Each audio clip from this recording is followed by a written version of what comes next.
Well, good morning. Always a pleasure to be here. For many of you that you've heard before, my mom is actually from right up the road in Noxerpeta. So I grew up here picking peas and working in the garden and cleaning out sawdust from the saws and playing baseball and fishing with my grandfather. That was my pay most of the times, but I love being up here because it feels like home.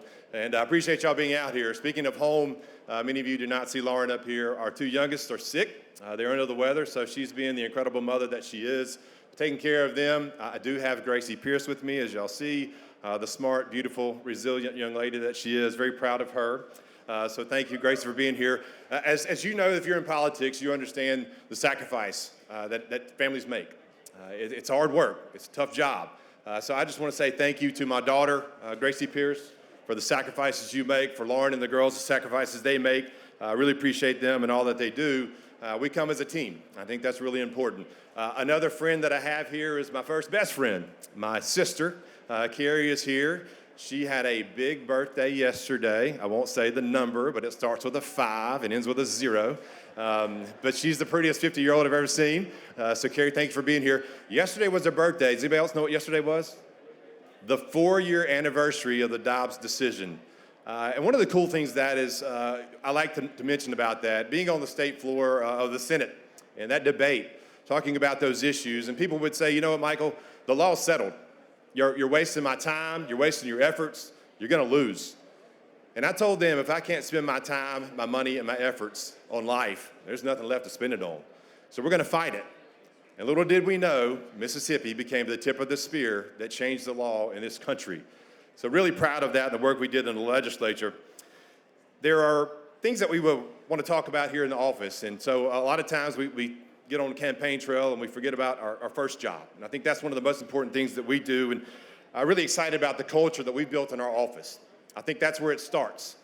And culture is, you know, when you got employees that don't think they're just employees, they understand that they're valuable, that you pour into them, making sure they understand they're important to the cause.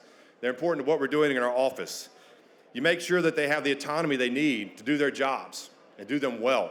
You make sure they have the tools that they need. You give them the credit that they deserve. And I think that the culture that we've done and built in our office has got to start to spill over.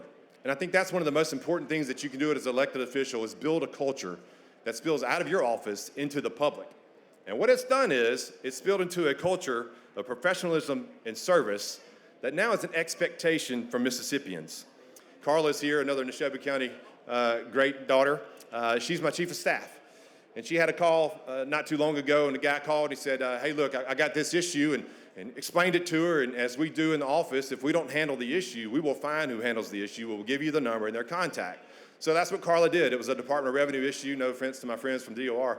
But Carla said, this is the person you're going to talk to. Here's the phone number. Here's the email address. Here's where they're located if you need to talk. He said, no, ma'am. No, ma'am.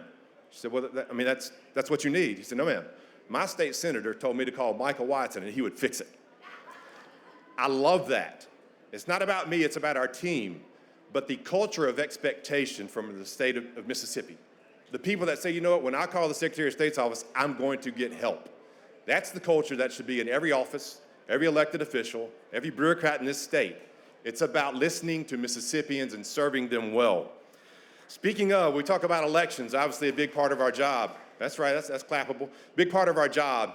The work that we've done the last few years is really important. We started with a culture of open communication, going to all 82 counties, listening to our circuit clerks and our elections commissioners and basically saying, how do I serve you better as a Secretary of State? How can I make your job easier to do a better job for all Mississippi?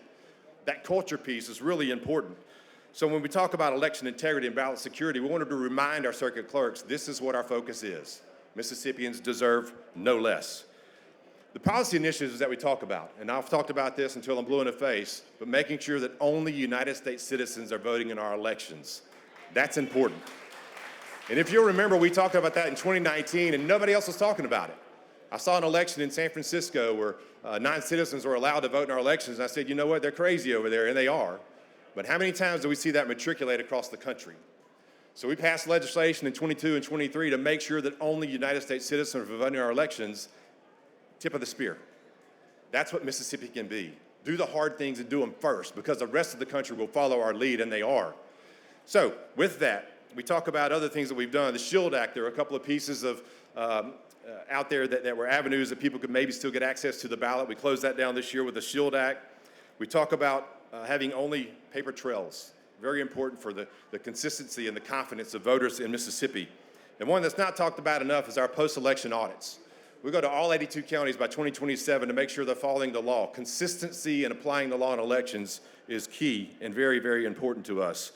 And lastly, what's coming up this year, we just passed with our legislature the ability to increase cybersecurity at the county level. Now, we didn't just tell them you're going to meet this, we gave them funding for it. Now, I think mandates that don't come with funding is a bad way to govern, so we wanted to make sure they had the ability to pay for these things. I also talk about working with President Trump. He called, not him, but his office called a couple of years ago and said, hey, look, we've seen what you're doing in Mississippi. You've risen from number 26 to number 11 in the national integrity of the election process rankings in our country. Could you lead a group of secretaries of state around the country, here at the White House, meeting with us, making sure that we're applying great election integrity laws at the state level? Oh, yes, sir. I'm happy to do it.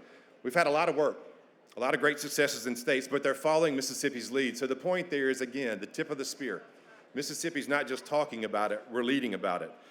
Our student ambassadors, one of the great programs that we've done. We've got 3 of them here today, I think. Annie Kate White is somewhere around here from Leak Academy, Taylor Breland from Leak Academy, and Miley Fulton as well. She was one of the old Neshoba County Fair winners, Miss Neshoba County Fair, and a new Miss Neshoba County Fair Monday, another ambassador. But local flavor, the cool thing that is, it's culture.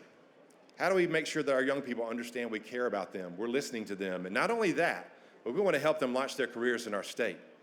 Again, culture is very, very important. Lastly, as we talk about the Secretary of State's office, I want you to understand I didn't just assume the title. It wasn't just, hey, I won an election, I'm gonna sit in my chair. I work every day to earn the title. It's important to me that you understand that I work hard for you to make sure Mississippians get the service and the leadership that they deserve from our office. And many of you understand culture has been key to us. Our culture is rooted in teamwork, innovation, and forward momentum. Most of you know, a couple of months ago, we announced our candidacy to be Mississippi's next lieutenant governor. Incredibly excited about that. And not only do I believe we've got the background, the education, the experience to lead our state, but I think, again, the culture that we see in our state needs a little bit of change. When I look at the leadership, I see individuals that don't really talk to each other, much less sit down and chart a bold path forward for this state. That's important. I don't care what industry you're in.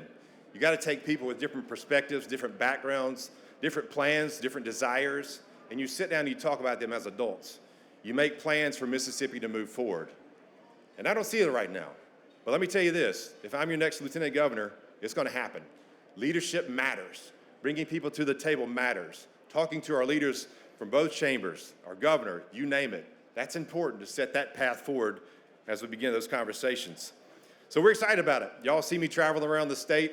This fall, we're going to be doing what we call our kitchen table tour. We'll be sitting down with individuals around the state asking you these questions about, you know what, what's important to you?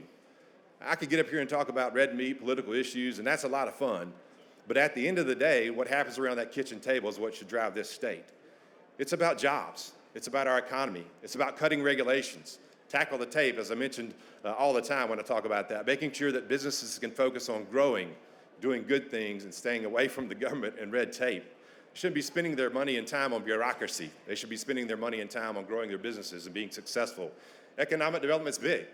It's not just about locating a large business here. It's also thinking about the full circle. What is that business bringing to this state? How are they investing in our local communities? A big building and a lot of jobs, that's a lot of fun. But at the end of the day, it's about our communities, focusing on our families. And the family root here and the system in Mississippi is so important. So what are we doing for them? What are we pouring back into our communities to grow this state? So we'll continue talking about that as well, but it's an honor. Thank you for letting me serve as Secretary of State. It's been a lot of fun. We've learned a lot.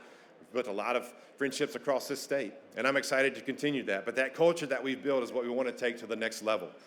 So my question to you is, again, I hope that you'll join us as Lauren and the girls and I start to travel the state, asking for your vote for Lieutenant Governor, talking about the things that actually matter, not the flashy things, but the things that are going to make your state and your families even better.